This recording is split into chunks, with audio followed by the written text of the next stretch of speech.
Now that we're approaching August and the first day of school, we are talking to superintendents in our area and what they're looking forward to, and all the details that you need to know as your kids get ready for the first day and really their first year back to the academic school year. So today's interview is with the Clover Superintendent, Dr. Sheila Quinn, and our Lisa Washington talked to her. This is that interview now in its entirety here on Live Impact News on WCNC+. This is year 8 as superintendent, and it's been a great ride. That's the first thing I have on here. This is your 8th year superintendent. What is that like? Does it seem like it's been 8 years? Because you were in education, you worked for the state for a while. Being superintendent 8 years, you're, I guess, settled in now? I feel settled in, but we like to say that the COVID years were like dog years, so I'm really kind of considering this year 18 for those 2 years of COVID were tough.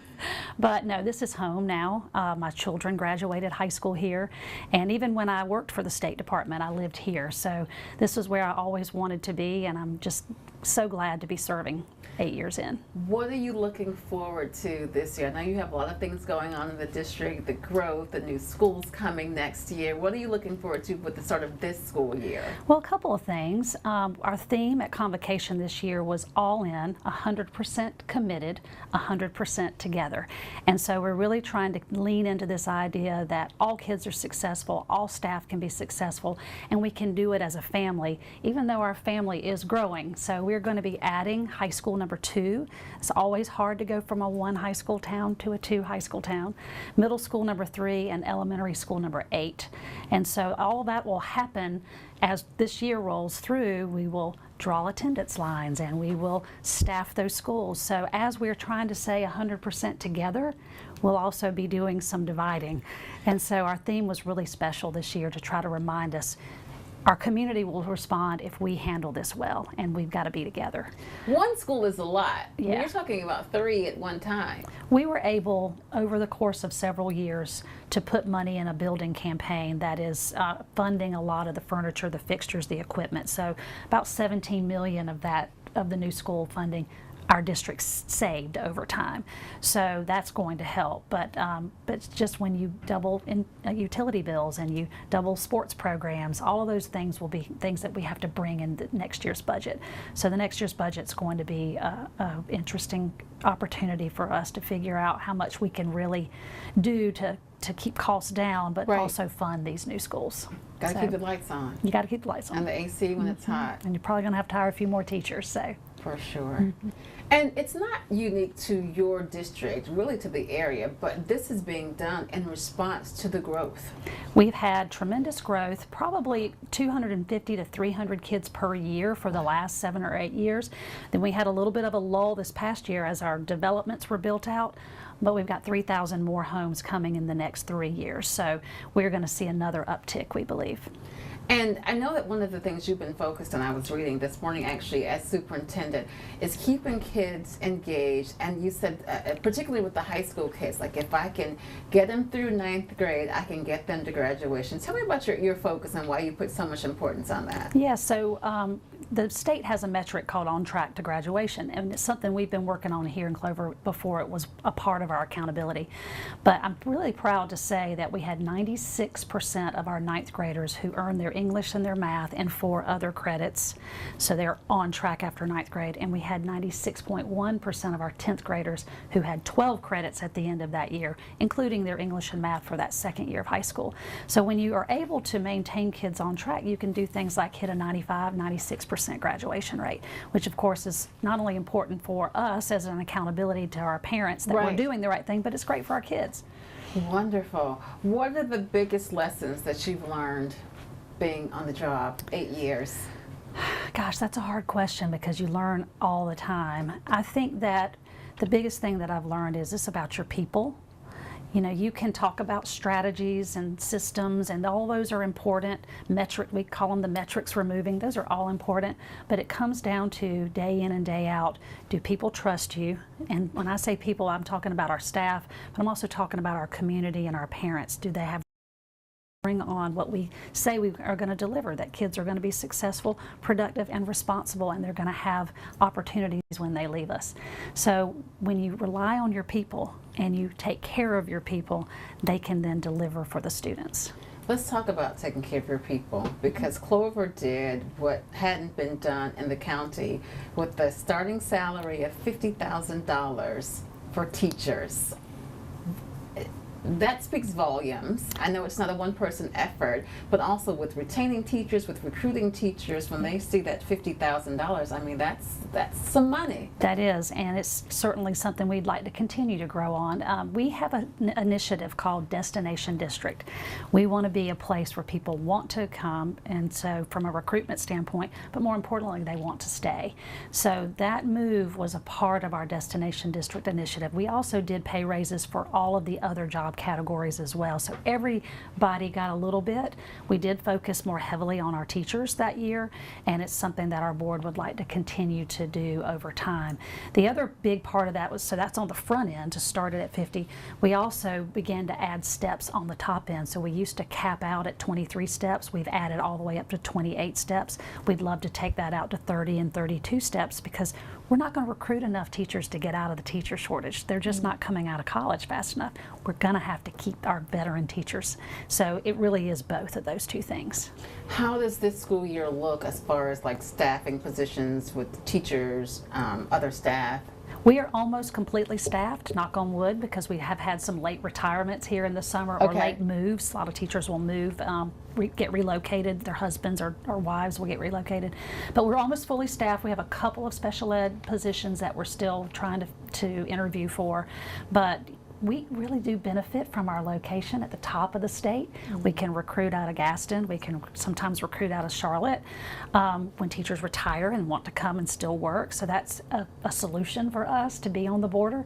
And we get a lot of from Winthrop and a lot of the in-state colleges that teachers want to move up and be around Charlotte. So we tend to be a district they look at. Is that the biggest challenge? Was it, recruiting teachers? Like, what are some of the biggest challenges? We've done pretty well on the recruitment side. I can honestly tell you that the retention side is really where we need to focus now, because again, teachers have options. They move, they get married, they have their own families, and so we really have to work hard to keep the incentives in place that will keep them. So for example, our teachers can bring their children here to work, to school here, so that when they come to work, their children can come to work. We have the largest 4K program in the area, so we have over 320 full-day 4K children. Wow. So every school has 2 to 4 pre-K classes, and that's a benefit when your children can start in pre-K.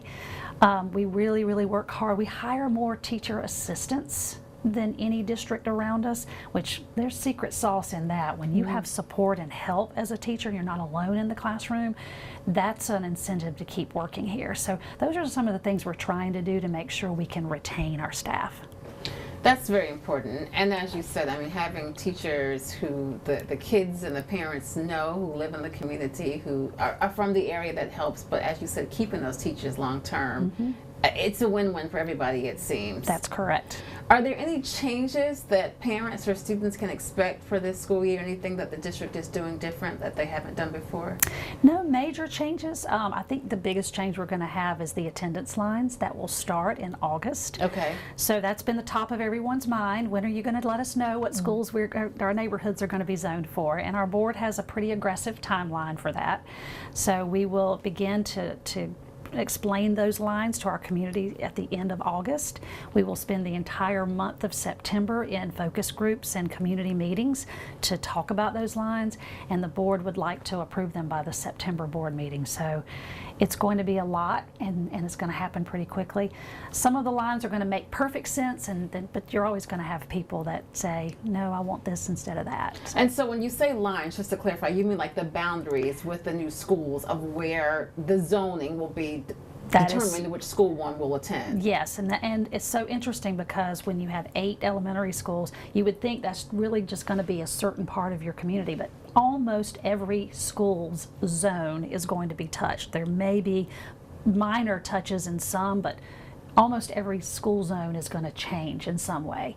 And certainly when you have one high school, when everybody's gone to one, then we're going to split that. So that line is the line people are really asking questions That's about. going to be an interesting one. I can't wait to talk to you about that next year.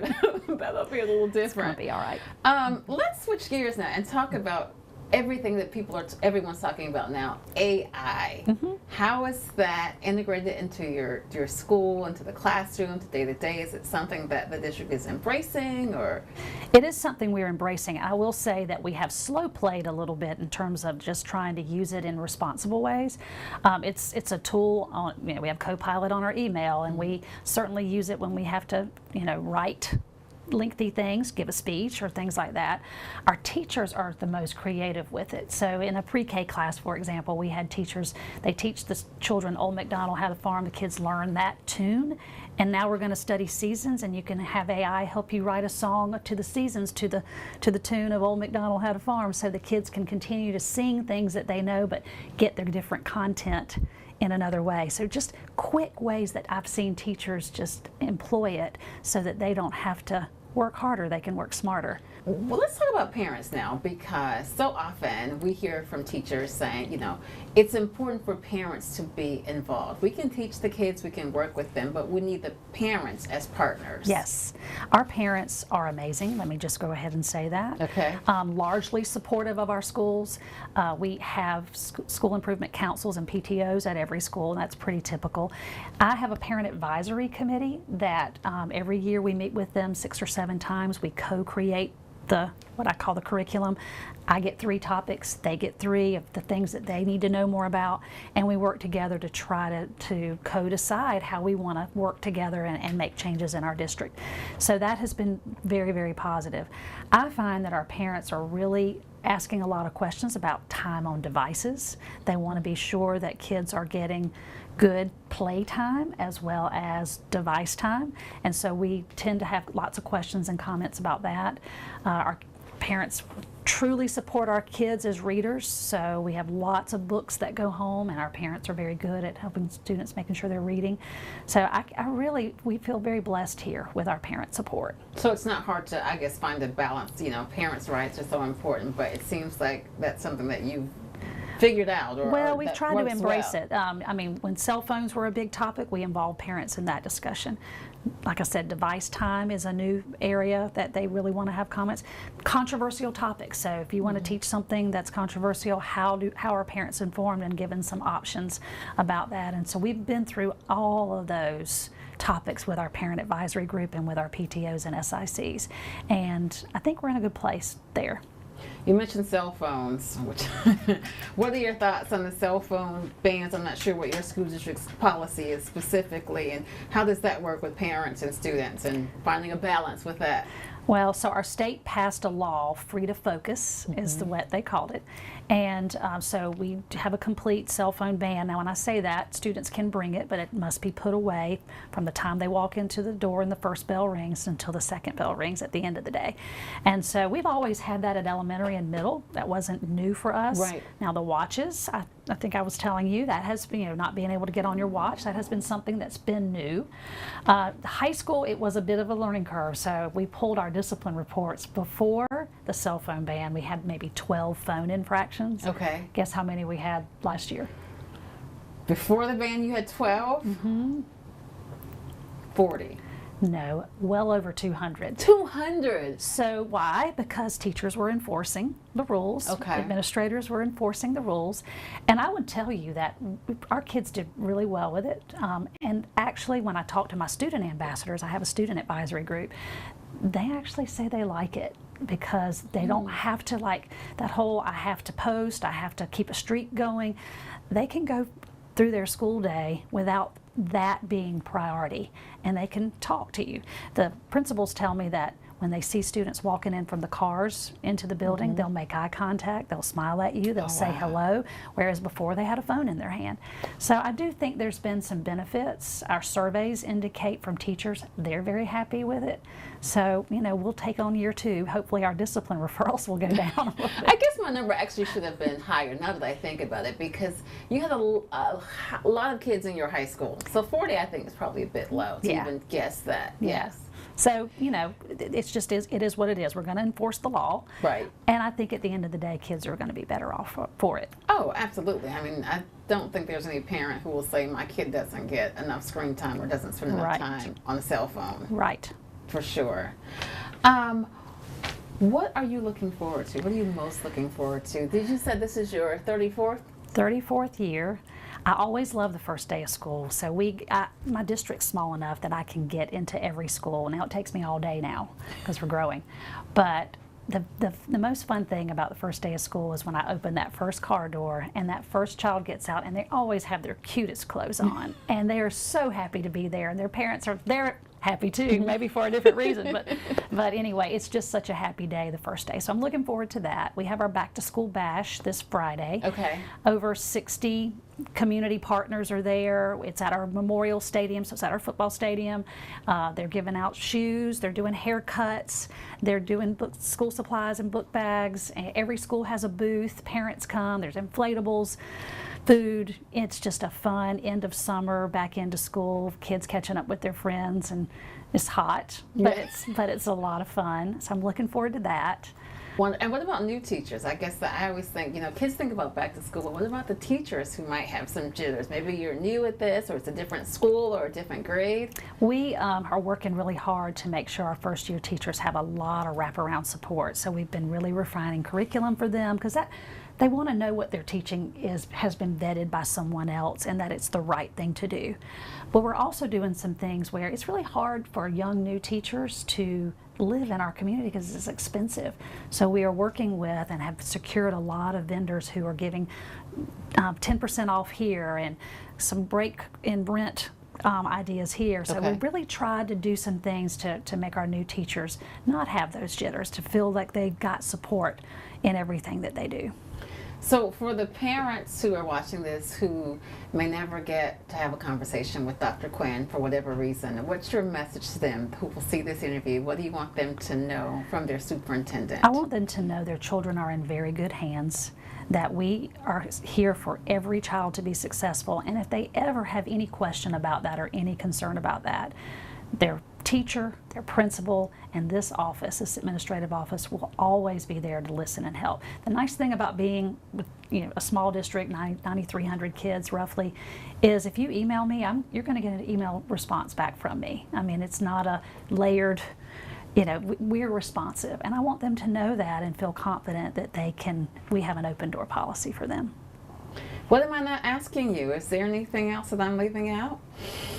Well, I just want to invite you to come back next year when we're opening up Lake Wiley High, Liberty Hill Elementary School, and Roosevelt Middle School. So we have been a district that every mascot has been an eagle.